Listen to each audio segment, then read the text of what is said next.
श्री सद्गुरु महाराज की जय।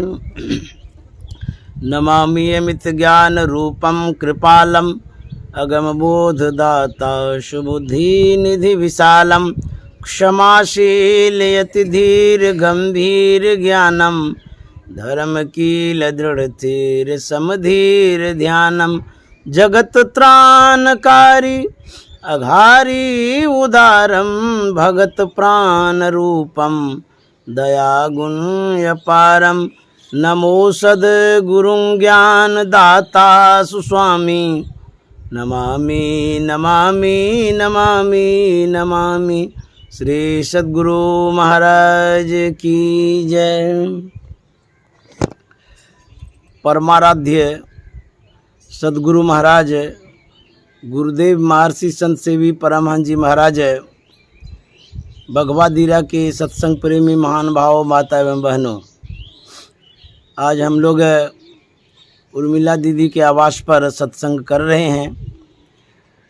यह समय जो शुभ घड़ियाँ, शुभ मुहूर्त या शुभ कार्य का होता है, इसमें कहीं न कहीं सद्गुरु की विशेष कृपा होती है, तब यह मिलता है। क्योंकि शुभ काम जल्दी नहीं कर पाते हैं लोग, अशुभ काम तो सुबह से लेकर के शाम तक होते ही रहता है। और संसार को बढ़ाने का जो काम है वह आप लोग करते ही रहते हैं, लेकिन परमार्थ के लिए यदि आप पैर आगे बढ़ाते हैं तो परेशानियां ही परेशानियां नज़र आती हैं।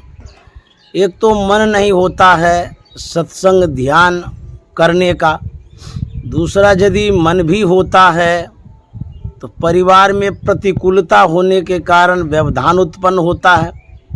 और तीसरी बात यह होती है जो संतों ने कही है, तुलसी पुरविला पापते हरि चर्चा न सुहाय, जैसे ज्वर के ताप से भोजन की रुचि जाए। यह भी एक व्यवधान उत्पन्न का अवसर आता है कि पिछले जन्म का जो विशेष पाप होता है, जीव बहुत जन्मों से कर्म करते आ रहा है, शुभ भी करता है अशुभ भी करता है। तो जो विशेष अशुभ कार्य करके इस संसार में आया है, अशुभ कर्म करके इस संसार में आया है, वह अशुभ कर्म हमारे पीछे परेशानी का कारण बनता है।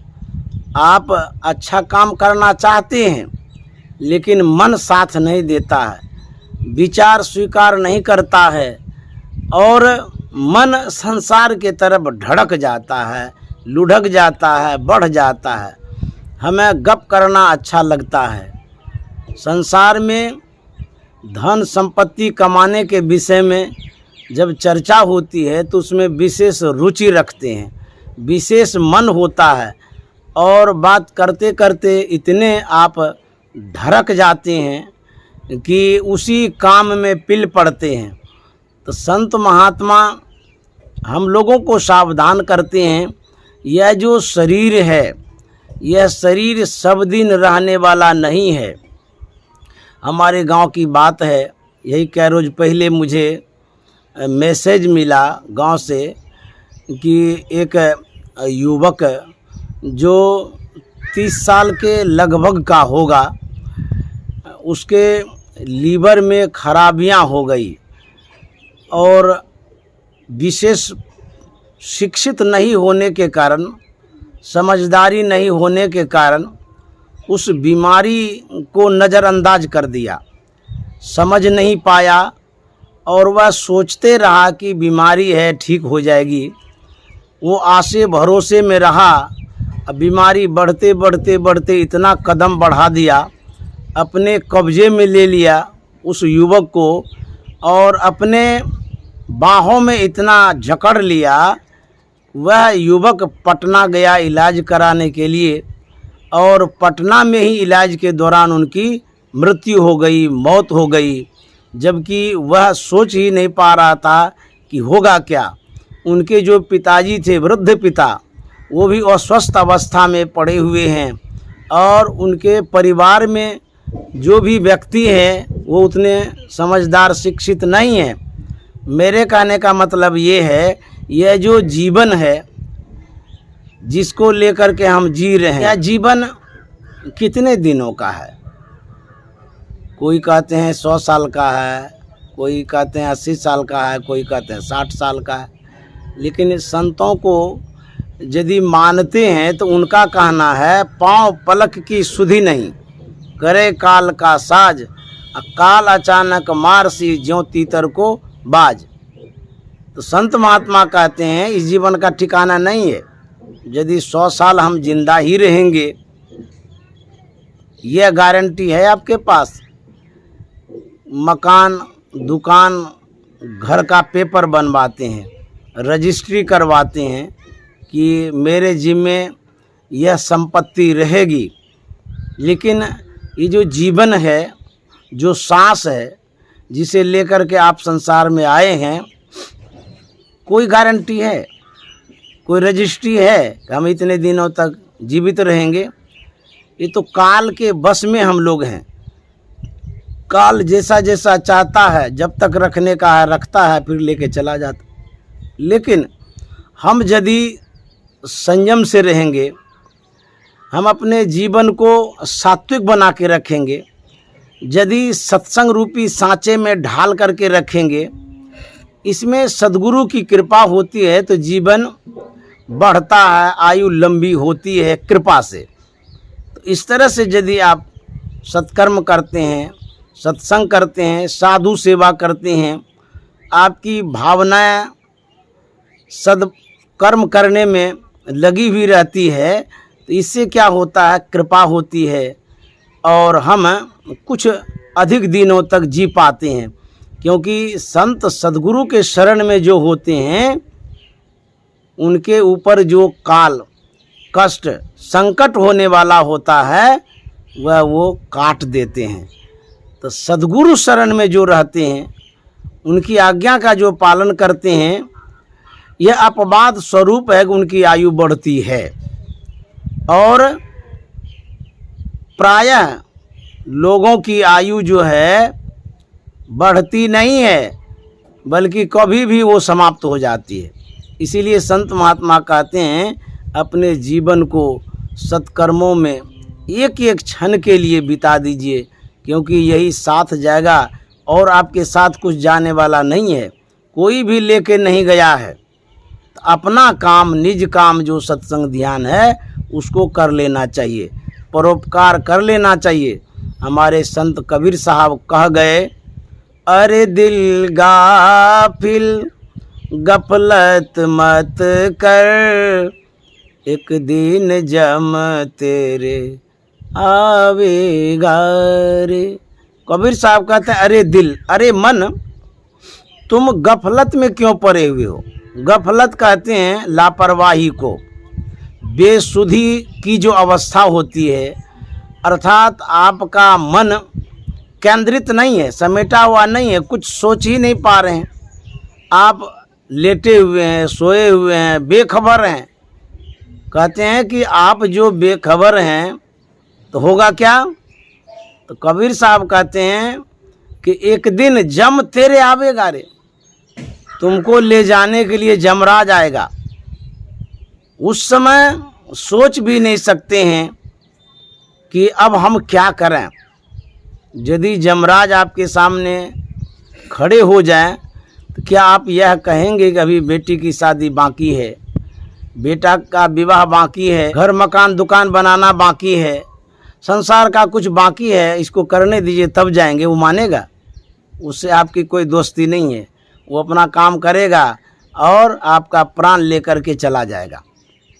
तो यदि आप कुछ भी अच्छा कर्म नहीं करते हैं तो आपके जीवन में जो संकट, समस्या, दिक्कतें आएगी, उसको स्वयं आप झेलेंगे और कोई आपको सहयोग मदद नहीं कर सकता है। हाँ, यदि आपके अंदर में भक्ति है, भाव है, सत्संग ध्यान है, सद्गुरु का शरण है, तो आप असंभव काम को संभव कर सकते हैं। जैसे एक उदाहरण देते हैं कि जब सती सावित्री के पति का अंतिम समय आ गया तो सती सावित्री को यह पता था कि हमारे पतिदेव का अब अंतिम समय आ गया है, तो वह सत्यवान के साथ उस दिन जंगल जाती है और पति के साथ वह हर क्षण हर वक्त रहती है।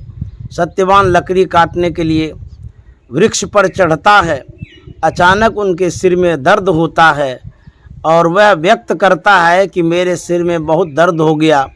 सती सावित्री को यह पता चल जाता है कि आज इस घड़ी में हमारे पतिदेव का प्राण यमराज लेकर के जाएगा। तो उन्होंने कहा कि आप नीचे उतर जाइए। सत्यवान नीचे उतर जाता है और सावित्री ने कहा कि मेरे जांघ पर सिर रख करके आप सोइए। तो वह सो जाता है और होता क्या है, यमराज आता है। उसी दिन उसका प्राण पखेरु उड़ने वाला था। तो यमराज आता है, उनके प्राण को लेकर के जाने लगा। तो सती सावित्री भी यमराज के पीछे पीछे चलने लगी। तो यमराज ने कहा था कि तुम मेरे साथ नहीं चलो, क्योंकि मेरे साथ जीवित प्राणी नहीं जाता है जहाँ मैं जा रहा हूँ। तो सावित्री ने कहा था कि हमारे पतिदेव को आप ले जा रहे हैं, साथ साथ जाएंगे। लाख कोशिश किया समझाने का, तो यमराज की बातों को सावित्री नहीं समझी और पीछे पीछे जाती रही। यमराज ने कहा कि देखो वहाँ तुम नहीं जाओ, तुम्हें यदि कुछ चाहिए, तुम्हारे मन में कोई कामना है, इच्छा है तो व्यक्त करो, मैं वरदान दे करके आगे बढ़ूँगा। तो सती सावित्री ने कहा था कि मुझे एक वरदान यह दे दीजिए कि हमारे सास ससुर पोते पोतियों को अपने नज़रों से देखे। तो यमराज कुछ समझ नहीं पाया। उन्होंने कहा ठीक है, मैं वरदान देता हूँ, ऐसा होगा। सावित्री पीछा नहीं छोड़ती है, वो जा ही रही थी। यमराज ने कहा अब क्या हो गया, अब तो तुमको वरदान दे दिए, अब जाओ तुम। सावित्री ने कहा जो आपने वरदान दिया है उसके अनुरूप हमें संतान की प्राप्ति होगी। बोले हाँ। तो बोले कि जब हमारे पतिदेव को आप ले जा रहे हैं तो संतान की प्राप्ति कैसे होगी। तो यमराज अकशका गया, आश्चर्यचकित हो गया। बोले हाँ ठीक तो कहते हैं। अंततः उनके पतिदेव का प्राण लौटा दिया और वह सती सावित्री अपने पति को लेकर के घर आ गई। यह एक कथा है जिस कथा के माध्यम से हम यही जान पाते हैं कि प्राण जो यमराज ले जाता है, काल ले जाता है, वहाँ से भी व्यक्ति लौट पाता है। तो कैसे लौटता है? जब आप किसी अच्छे व्यक्ति से जुड़े रहते हैं, संत सद्गुरु से जुड़े रहते हैं और सत्कर्मों से जब जुड़े रहते हैं तब ऐसा होता है। दूसरा उदाहरण देते हैं, जैसे कि सती सावित्री ने अपने सतीत्व बल से, सिद्धि शक्ति से मरे हुए पति को पुनः जीवित कर दिया और उनका प्राण लौट आया, जबकि ऐसा सबसे संभव नहीं है, लेकिन उसके पास ऐसी शक्ति थी। तो शक्ति से हम अपने जीवन को पुनः जी सकते हैं, मरे हुए जीवन को लौटा भी सकते हैं। एक कोई सत्संगी था जो गुरु महाराज के संस्मरणों में मैंने सुना है।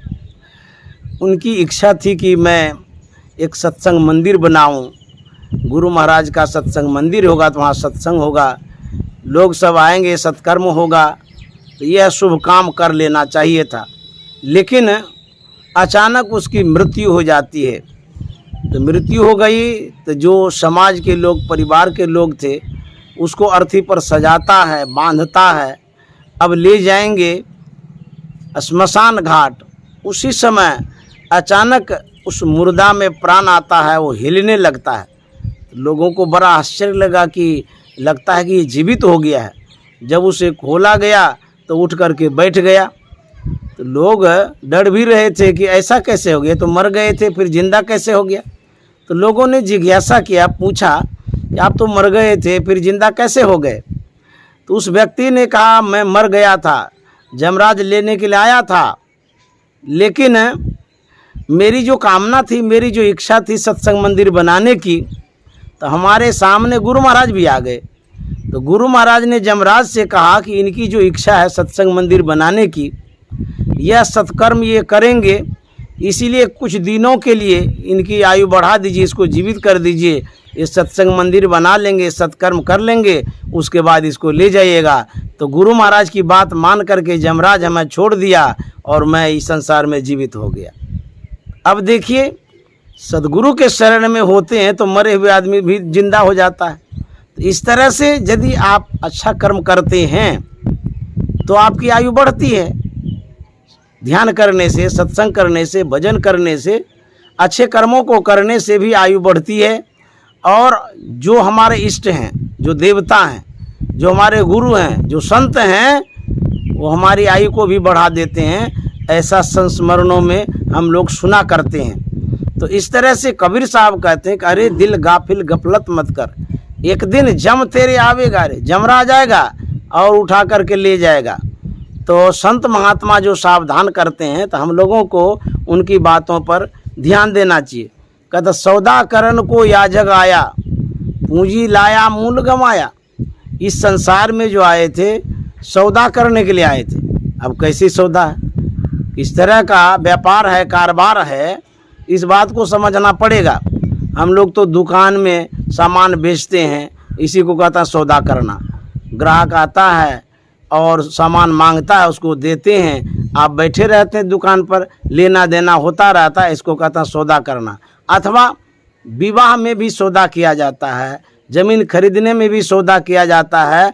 कोई भी कारोबार व्यापार हो उसमें सौदा किया जाता है, जिसमें लेन देन किया जाता है। तो कबीर साहब कहते हैं संसार में जितने लोग आए सब सौदा करने के लिए आए। सौदा करन को याजक आया, अब पूंजी लाया मूल गमाया। मान लीजिए आप व्यापारी हैं, आप गए बाज़ार में कुछ सामान खरीदने के लिए, तो सामान जो आप खरीद रहे थे उसमें यदि मूल पूंजी ही आपकी चली जाए, जो भी थाती है आपके पास सब गायब हो जाए, आपकी लापरवाही के कारण, मूर्खता के कारण, अनभिज्ञता के कारण यदि आप मूल पूंजी को, समूल पूंजी को ही गंवा देते हैं, तो फिर क्या करिएगा। घर लौट करके वहाँ जाइएगा तो दो चार खोड़ी खटी बातें सुना देगा परिवार वाले। तो कबीर साहब कहते हैं यह संसार जो है यह दुकानदारी है। इस संसार में हम लोग सौदा करने आते हैं, खरीदने आते हैं, बेचने आते हैं। सौदा करन को याजक आया, अब पूंजी लाया मूल गंवाया। प्रेम नगर का अंत न पाया, ज्यों आया त्यों जावेगा रे। यह जो संसार है प्रेम का नगर है, अर्थात आसक्ति का नगर है, स्नेह का नगर है, लगाव का नगर है, जहाँ हम आबद्ध हो जाते हैं, लटक जाते हैं, अटक जाते हैं, जहाँ हम मोहित हो जाते हैं। इसी को कहते हैं प्रेम का नगर। किसी भी वस्तु में आप जब अटक जाते हैं, इसको कहते हैं राग, आसक्ति, लगाव। चाहे वो आपका जो भी सामान हो, ज़मीन हो, घर हो, मकान हो, दुकान हो, कुछ भी, जिस किसी भी चीज़ में आप अटकते हैं, लगाव के कारण अटकते हैं, प्रेम के कारण अटकते हैं। तो कहते हैं प्रेम नगर का अंत न पाया। यह जो प्रेम का नगर है, इसमें बहुत नागरिक रहते हैं। जहाँ नगर होता है वहाँ नागरिक रहते हैं। तो जैसे कि भागलपुर नगर निगम है, तो वहाँ बहुत घर है, बहुत लोग हैं। उसी तरह से यहाँ जो है स्नेह का नगर है, प्रेम का नगर है। एक प्रेम रहे, अर्थात एक लगाव रहे, एक आसक्ति रहे, एक मोह रहे तो छूट भी सकते हैं। कबीर साहब ने दूसरे भजनों में क्या कहा है, कहते हैं मोह का शहर कहर नर नारी, दुई फाटक घन घोर, कुमति नायक फाटक रोके, परियों कठिन झिंझोर, मुसाफिर जई हो कोनी ओर। मोरे जियरा बड़ा अंदेशवा, मुसाफिर जई हो कोनी ओर। मोह को ही हम प्रेम से जोड़ करके देखा करते हैं। वैसे तो बहुत तरह का प्रेम होता है, एक जड़ प्रेम होता है, एक चेतन प्रेम होता है। बेटा, परिवार, धन संपत्ति से प्रेम होता है, मकान दुकान से प्रेम होता है, आपको स्कूल से प्रेम है, स्टूडेंट से प्रेम है। प्रेम का कोई था है, एक परमात्मा प्रेम होता है।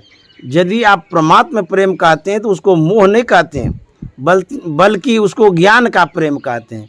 लेकिन कबीर साहब जो कहते हैं प्रेम का नगर, अर्थात ये मोह का नगर है, जड़ नगर है, अज्ञानता का नगर है, अंधकार का नगर है। तो कहते हैं मोह एक है, मोह का शहर, कहर नर नारी दुई पाटक घनघोर। ये मोह का शहर ही है। जैसे मान लिया जाए आप एक फ्रिज खरीदना चाहते हैं तो चले गए बिग बाज़ार में, V2 में गए, अथवा कोई भी मार्केट जहाँ भी है सामान, उसको खरीदने के लिए आप गए।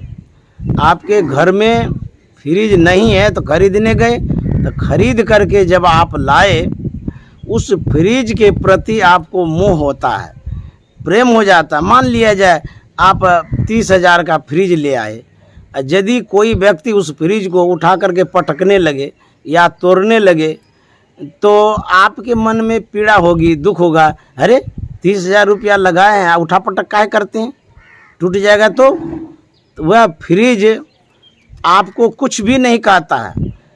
उस जो फ्रिज आप लाए हैं, उस फ्रिज की दोस्ती आपसे नहीं है। यदि उसको चोर भी ले जाएगा तो उसके यहाँ भी चला जाएगा, बदमाश ले जाएगा उसके यहाँ जाएगा, मित्र के यहाँ भी जाएगा, दुश्मन के यहाँ भी चला जाएगा। उसको उठा के कोई भी ले जाएगा, उसको कोई फर्क नहीं पड़ता कि वो तो जड़ है। वो जो वस्तुएं हैं वो जड़ वस्तु है, उसको कोई फर्क नहीं पड़ता है।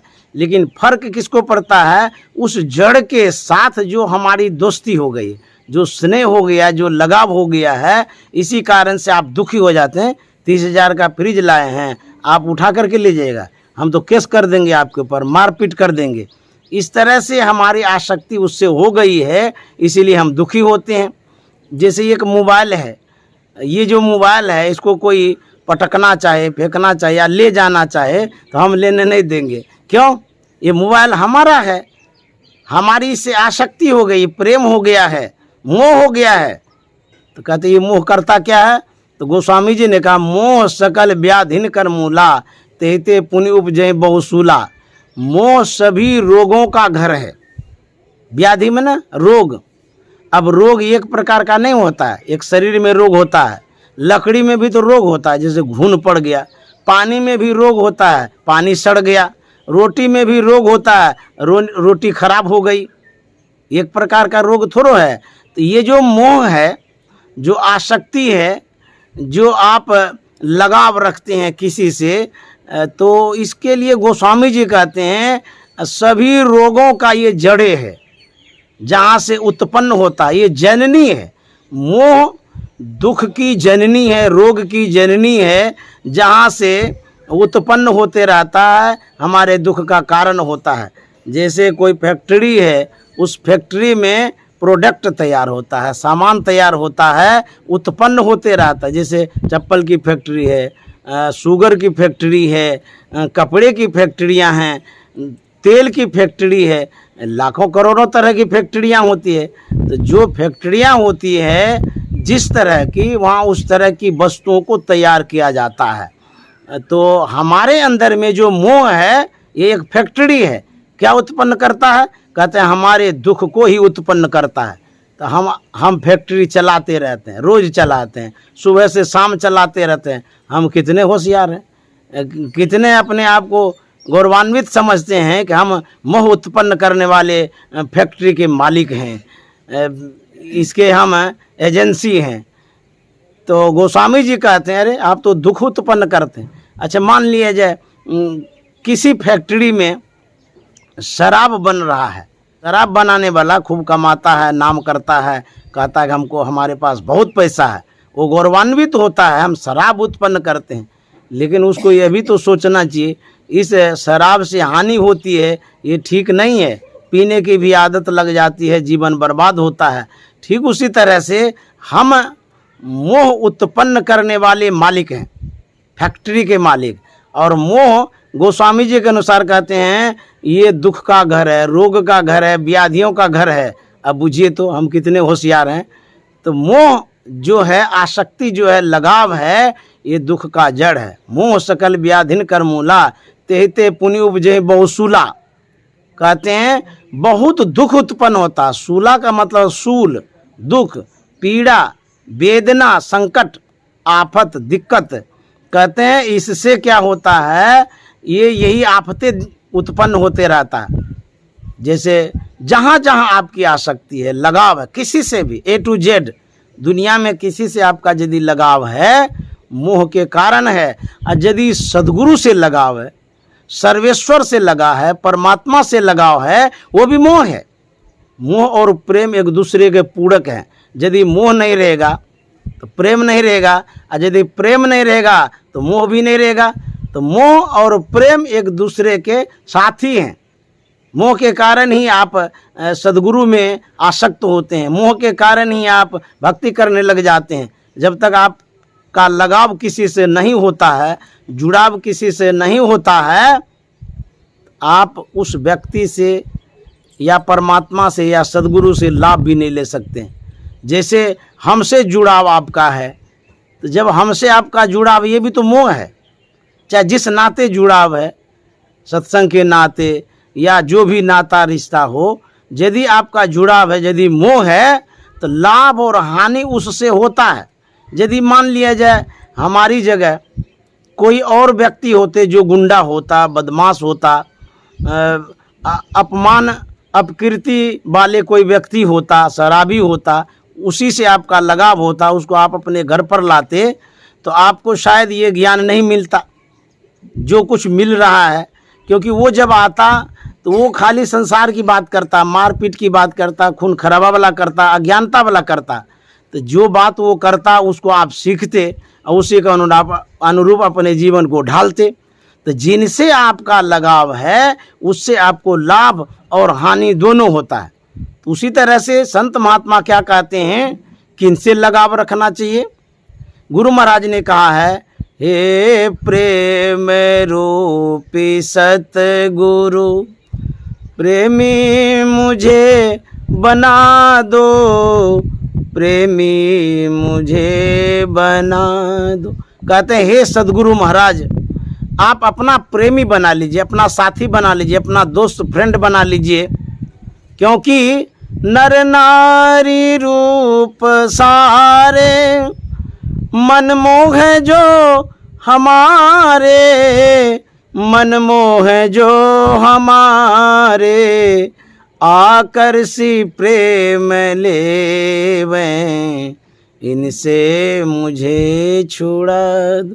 गुरु महाराज कहते हैं, हे सदगुरु महाराज, आप में प्रेम हो, आपसे लगाव हो, आप में आसक्ति हो जाए हमारी, यही आपसे मांग है, विनती है, प्रार्थना है, आग्रह है, ये रिक्वेस्ट है आपसे, आप हमको अपना प्रेमी बना लीजिए। तो कबीर साहब क्या कहते हैं, सुन मेरे साजन, सुन मेरे मीता, या जीवन में क्या क्या कीता। कबीर साहब कहते हैं, हे सज्जन, सुन मेरे साजन, सुन मेरे मीता। मीता कहते हैं मित्र को, फ्रेंड को, दोस्त को, हितैषी को, प्रेमी को, परिवार को, समाज को। तो कबीर साहब कहते हैं, सुन मेरे मीता। कितना स्नेह के साथ, सम्मान के साथ, प्यार के साथ कबीर साहब कहते हैं, या जीवन में क्या क्या कीता। मान लीजिए आपका बेटा है, जवान हो गया है, होशियार हो गया है, लेकिन उनके पास वैसी बुद्धि नहीं है जैसा आप चाहते हैं। तो आप समझाते हैं न कि बाबू तुम इतना बड़ा हो गया है, क्या तुम करता है। अल्हड़ के तरह जीता है, रहता है, कमाता नहीं है, रोजगार नहीं करता है, काम धंधा नहीं करोगे, नौकरी नहीं करोगे तो तुम्हारा जीवन कैसे बीतेगा। तो कबीर साहब कहते हैं, सुन मेरे साजन सुन मेरे मीता, या जीवन में क्या क्या कीता, अभी तक में आपने क्या किया है। कबीर साहब कहते हैं, जो आप जिस उम्र में हो गए हैं, जिस अवस्था में आ गए हैं, तो कहता है अभी तक में आपने क्या क्या किया। तो यदि आपको समझ में ही नहीं आ रहा है तो कबीर साहब क्या बतलाते हैं, जो जो आपने किया है वो कबीर साहब कह रहे हैं, सिर पाहन का बोझा लीता, आगे कौन छुड़ावेगा। कबीर साहब कहते हैं अभी तक में आपने सिर्फ पाप की पोटरी को ढोया है, अपकर्म किया है, अनर्थ किया है, अन्याय किया है, सिर्फ पेट और भात का काम किया है। जो काम भगवत भजन का होना चाहिए वो आपने नहीं किया अभी तक। जो काम सत्संग और ध्यान का होना चाहिए वो आपने नहीं किया है। ये जो पाप की पोटड़ी है आप उठा करके ले जाएंगे तो कहाँ ले जाएंगे, नरक ले जाएंगे। और भारी कितना है, कहते हैं इतनी बड़ी पोटड़ी हो गई है, सिर्फ इस समय की पोटड़ी ये नहीं है, तब जितना जन्म हुआ है, जितने बार हम शरीर धारण किए हैं, उतने दिनों से, उतने जन्मों से, उतने समयों से जो अपकर्म किए हैं, अनर्थ अन्याय किए हैं, पाप कर्म किए हैं, वो जमा होते होते होते बड़ी पोटरी हो गई है। और उसी पोटरी को आप लेकर के जाएंगे, इतनी बड़ी पोटरी हो गई है आप ढो भी नहीं सकेंगे, पछड़ते हुए जाएंगे, मरते हुए जाएंगे। तो कहते हैं सिर पाहन का बोझा लीता, आगे कौन छुड़ावेगा रे। आप जो यहाँ से जाएंगे आपको कौन छुड़ाने के लिए आएगा।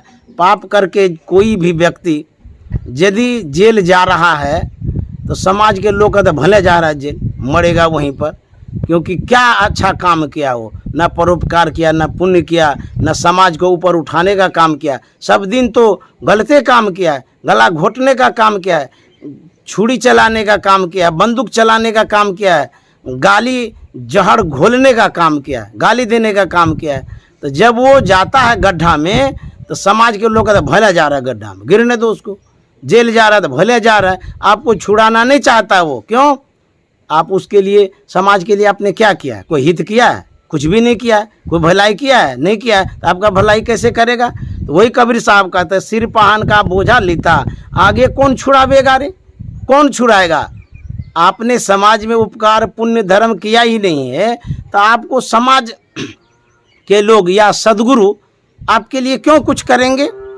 आगे क्या कबीर साहब कहते हैं, परली पार तेरा मीता खरिया, उस मिलने का ध्यान न धरिया, और टूटी नाव ऊपर जा बैठा, गाफिल गोता खावेगा रे। कबीर साहब कहते हैं परली पार तेरा मीता खरिया। परली पार का मतलब होता है हम संसार के तरफ हैं और परमात्मा उस पार में है। जैसे नदी पार जब करते हैं तो एक पार में आप होते हैं और दूसरी पार में नाव होती है, या एक किनारा जहाँ आप खड़े हैं और दूसरा किनारा है जहाँ आप जाएंगे पार जो होंगे। तो कहते हैं इस पार में, अर्थात संसार में आप खड़े हैं, संसार में आप रह रहे हैं, यह एक पार है आपका, एक किनारा है, और दूसरे किनारे पर परम परमात्मा है, अर्थात ये भौतिक जीवन है, दूसरा आध्यात्मिक जीवन है। आपका ये अंधकार का जीवन है, दूसरा प्रकाश का जीवन है। जिस जीवन में अभी बरत रहे हैं ये संसारिक जीवन है, दूसरा परमार्थिक जीवन है। ये जो संसारिक जीवन है इस जीवन में आप खड़े हैं। ये जो नाव कैसी है, कहता टूटी नाव। ये नाव कौन चीज़ का है, कहता जो आप कर्म करते हैं वही नाव है, कर्म रूपी नाव। जैसे आप सुबह से लेकर के शाम तक क्या कर्म करते हैं, सुबह उठते हैं, पैखाना जाते हैं, मुँह कान धोते हैं, उसके बाद भोजन करते हैं, उसके बाद कारोबार में लगे रहते हैं, सुबह से लेकर के शाम तक पेट का धंधा करते करते करते करते फिर शाम को घर में आते हैं, खाते पीते हैं, फिर सो जाते हैं। यही तो काम किए। ये टूटी नाव है। खाना पीना सो जाना सब काम है पशु समाना जी। ये आपने जो काम किया है ये पशु के समान किया है। ये जो कर्म आपने किया है ये सही नाव नहीं है। कर्म रूपी नाव टूटी हुई है, फूटी हुई है। अरे आप यदि चढ़ करके जाएंगे उसमें पानी घुस जाएगा, आप भी मरेंगे और जो और सवार होगा वो भी मरेगा। आपका परिवार कुटुंब समाज यदि आप पर आश्रित है, ऐसी टूटी नाव से आप यात्रा करना चाहते हैं तो आपकी दुर्दशा हो जाएगी। ये जो पानी है इसको भवसागर कहते हैं। ये जो कर्म है यही नाव है। शुभ और अशुभ जो कर्म करते हैं, जैसे किसी किसी व्यक्ति की नाव बड़ी अच्छी होती है, मजबूत भी होती है, जैसे समुद्र में लेकर के वो पार करा देती है। किसी की नाव टूटी होती है बस वो डूब जाती है। तो कहते हैं संसार के लोगों का जो कर्म है सर्वसाधारण यही कर्म करते हैं, सुबह से शाम तक खाना पीना कमाना जमा करना। और लोग क्या करते हैं, दूसरे को दुख देना, सताना, दूसरे के संपत्ति को देख करके जलना, दूसरे का टांग खींचना, दूसरे को गिरा देना, दूसरे को दुखी कर देना। इसको कहता है टूटी नाव। ऐसा जो कर्म आप करते हैं तो कबीर साहब कहते हैं टूटी नाव ऊपर जा बैठा और गाफिल गोता खावेगा। रे आप यदि पार होना चाहेंगे तो डूबिएगा कि नहीं डूबिएगा। और क्या कहते हैं कि जो परमात्मा उस पार में है जिससे मिलना चाहिए उससे आप मिले नहीं, उसके लिए आपने ध्यान नहीं किया, उसके लिए आपने ख्याल नहीं किया, उसके लिए आपने सत्संग भजन कुछ भी नहीं किया, ना परोपकार किया, ना सेवा सत्कार किया, कुछ भी नहीं किया, तो कहते हैं आपको डूबना निश्चित है और मरेंगे, नरक जाएंगे। और जमराज जो है ना, गरुड़ पुराण जब पढ़िएगा उसमें लिखा हुआ है कि ऐसे नरकगामी पुरुषों को तेल में तरता है, गरम गरम तेल में नरक में डालता है, बहुत कष्ट देता है। गरुड़ पुराण में लिखा हुआ है। आगे 2 लाइन में कबीर साहब क्या कह गए, दास कबीर कहे समझाई अंत काल तेरो कौन सहाई। संत महात्मा कितना बड़ा उपकार करते हैं। कहते हैं कि समझा करके कह रहे हैं, इतना समझाने के बाद भी आपके खोपड़ी में न हटे, दिमाग में कुछ भी न घुसे, तो फिर इसको घोल करके पिलाया नहीं जा सकता। पिलाने के बाद भी आपकी उल्टी हो जाएगी। तो उल्टी हो जाएगी तो सब ज्ञान बह जाएगा बाहर में। जैसे कोई डॉक्टर होता है, आपके उपकार के लिए अच्छी दवाई देता है, लेकिन वो दवाई आपको कड़वी लगती है, आप मुंह में लेते हैं, बर्दाश्त नहीं होता है, उल्टी हो जाती है। तो जब दवाई को उल्टी कर देंगे तो फिर आपकी दुर्दशा तो होबे करेगी, भीतर दवाई रहेगी नहीं और उल्टी कर देंगे। उसी तरह से कबीर साहब का जो ज्ञान है उस ज्ञान को आप समझ नहीं पा रहे हैं, दिमाग में अटा नहीं पा रहे हैं, घुसा नहीं पा रहे हैं, उसके अनुसार आप चलना ही नहीं चाहते हैं, तो ज्ञान की उल्टी हो गई। तो जब ज्ञान की उल्टी हो जाएगी तो अज्ञानता रहेगी, तो दुख तो भोगना ही पड़ेगा। इसीलिए कबीर साहब कहते हैं, हम समझा करके कह रहे हैं, क्या कहते हैं, अंत काल तेरो कौन सहाई। अंतिम में जब मरने लगेंगे, मौत हो जाएगी, तो कौन सहायक होगा। कहेंगे बेटा सहयोग करेगा, बेटी सहयोग करेगी, धन सहयोग करेगा, संपत्ति सहयोग करेगी, मकान दुकान सहयोग करेगा, लेकिन ऐसा आज तक तो किसी का किया ही नहीं।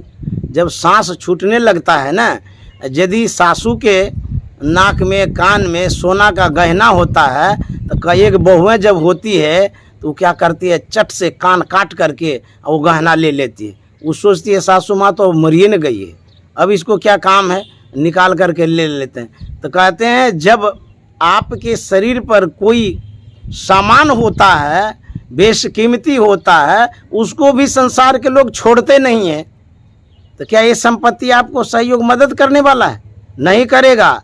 संत महात्मा गलत नहीं कहते, सही कहते हैं। आज तक किसका हेल्प किया है, किसका मदद किया है, संसार का जो चीज़ आपके पास है, किसी को किया है? तो वही कबीर साहब कहते हैं, दास कबीर कहे समझाई अंत काल तेरो कौन सहाई, चला अकेला संग न कोई, किया अपना पावेगा रे। कबीर साहब कितना बढ़िया समझाते हैं। मान लिया जाए आपको पुलिस पकड़ करके आजीवन कारावास में डाल रही है, उसमें आप नहीं रोएंगे? बहुत रोना पड़ेगा कि परिवार छूट रहा है, संपत्ति छूट रही है, जो सुख आनंद ले रहे थे इस घर परिवार में वो छूटने जा रहा है। और कारावास में तो कड़ाहते रहेंगे, कष्ट भोगते रहेंगे, दुख भोगते रहेंगे, यहाँ तक कि ऐसी ऐसी सज़ा मिलती है दुर्जनों को, चोर बदमाश को, गुंडा को अंधकार में डाल देता है। खाने की दिक्कतें, पहनने की दिक्कतें, रहने की दिक्कतें, सब दिक्कत होती है। वहाँ बैठ बैठ करके रोते हैं, हे भगवान ये मैंने क्या कर्म किया कि सब कुछ छूट गया, मेरा घर परिवार दुकान, और यहाँ हम कारागृह में जेल में पड़े हुए हैं और कष्ट भोग रहे हैं, वो भी आजीवन के लिए पड़े हुए हैं। तो कबीर साहब कहते हैं यदि आप यहाँ से चलेंगे तो साथ कौन जाएगा? तो जब आप जाते हैं जेल में तो कोई तो साथ नहीं जाता है। आप कहिए कि नहीं नहीं हमारे बेटे को साथ ले लीजिए, दोनों बाप बेटा गपशप करेंगे जेल में, तो क्या पुलिस मानेगी या कानून मानेगी? ऐसा है नियम। या कहेंगे पत्नी को हमको हमारे साथ दे दीजिए तो वो रहेगी तो हमारे लिए खाना पीना का प्रबंध कर देगी, क्या ये कानून मानती है? कहते नहीं नहीं, आपने जो बुरा कर्म किया है, जो भी पाप किया है, उसका प्रायश्चित, उसका भोगना आपको ही पड़ेगा। न पत्नी भोगेगी, न बेटा भोगेगा, न परिवार भोगेगा, न कुटुंब समाज भोग सकता है, आपके साथ कोई नहीं जाएगा, अकेले आपको भोगना पड़ेगा। अब बुझिए कितना रोना पड़ेगा। चला अकेला संग न कोई, और किया अपना पावेगा रे। अरे दिल गाफिल गफलत मत कर, एक दिन जम तेरे आवेगा रे। इसलिए संत महात्मा जो कहते हैं उसको ध्यान से सुनिए और उसके अनुसार जीवन को ढालिए। यह साथ संसार नहीं देगा और अकेले रोते चिल्लाते भटकते जाएंगे और इस शरीर का कोई ठिकाना नहीं है, कब मर जाएंगे। इसीलिए ये जो संस्कार है सत्संग का, संतवाणी जो सुनते हैं, यह एक संस्कार है, आपके मन पर बैठता है, दिल में बैठता है। संतवाणी जब बैठ जाएगी तो यह संस्कार लेकर के जरूर मरेंगे, लेकिन आप सतलोक जाएंगे, स्वर्गलोक जाएंगे, मनुष्य शरीर में जाएंगे। यह बेनिफिट, यह लाभ आपको मिलने वाला है। इन्हीं शब्दों के साथ वाणी में विराम। श्री सद्गुरु महाराज की जय। मैं अभी जो सत्संग कर रहा हूँ, ये जो बघवा दिरा मधेपुरा जिला में ही पड़ता है, पुरनी के पास है। हमारी जो शिक्षिका दीदी हैं उर्मिला दीदी, तो ये शिक्षिका भी हैं, मास्टरनी हैं, पढ़ाती हैं सरकारी स्कूल में, और अच्छी सत्संगिनी भी हैं और अच्छी सीख भी रखती हैं। इनके अंदर में श्रद्धा भक्ति भी है। किसी साधु महात्मा को अपने आवास पर बुला करके सेवा कर देती हैं, सत्कार करती हैं, खिलाती पिलाती हैं, बढ़िया से रखती हैं। इनका जो यह संस्कार है, इनकी जो ये भक्ति है, मैं नमन करता हूँ और सद्गुरु महाराज से यह जरूर प्रार्थना करूँगा इनका जीवन उज्जवल हो, भविष्य उज्जवल हो और अपने जीवन को सद्गुरु के सांचे में ढाल करके ये सार्थक करें। यह शुभकामना मंगल कामना करते हैं। पढ़ी लिखी तो है ही, शिक्षिका हैं। मैं यह भी शुभकामना करता हूँ कि संत मत का जो ज्ञान आप तक आया है, आप जो समझ पाई हैं, जो आपके इर्द गिर्द या आसपास सगे संबंधी महिलाएं हैं या जो भी व्यक्ति मिलता है, उसे अवश्य इस बात को सुनाइए, सिखाइए, समझाइए। यदि आपके सिखाने समझाने से एक सत्संगी बन जाता है, यह सद्गुरु की बहुत बड़ी सेवा होगी। यह सेवा भी आप करें, यह गुरु महाराज से प्रार्थना है। श्री सद्गुरु महाराज की जय।